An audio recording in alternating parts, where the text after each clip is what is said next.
মুহূর্তে যে হাসি মুখটা নিয়ে আমি কথা বলছি, কিছুক্ষণ আগে পর্যন্ত এই হাসিটা আমার মুখে ছিল না। আমরা সকাল 11টার সময় পুলিশ বাজারে এসেছি, বিকেল 4টে পর্যন্ত পুলিশ বাজারে ঘুরেছি, কেনাকাটি করেছি, অনেক কিছু কিনেছি। যেহেতু এটা আমাদের লাস্ট টাইম শিলংয়ে, তো সেই জন্য মন ভরে শপিং করেছি।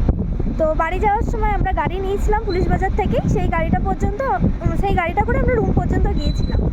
তো গাড়ি থেকে নেমে রুমের দিকে অলমোস্ট চলে গেছিলাম, তখন আমাদের মনে পড়লো আমাদের যে ব্যাগটা সেটা আমাদের হাতে নেই। ঘটনাটা ঘটেছিল আমাদের গাড়িতে বসতে কিছুটা অসুবিধা হওয়ার কারণে আমরা আমাদের কেনাকাটির যে ব্যাগটা ছিল সেই ব্যাগটা গাড়ির পেছন দিকে রেখেছিলাম। এবার যখন মনে পড়লো ব্যাগটা নেই, তো আমরা পেছন দিকে আবার দৌড়ে গেলাম, কিন্তু গাড়িটাকে প্রথমে আমরা খুঁজে পেলাম না। তো যেহেতু বিএসএফ ক্যাম্প, আমরা গেটে গিয়েও বলি।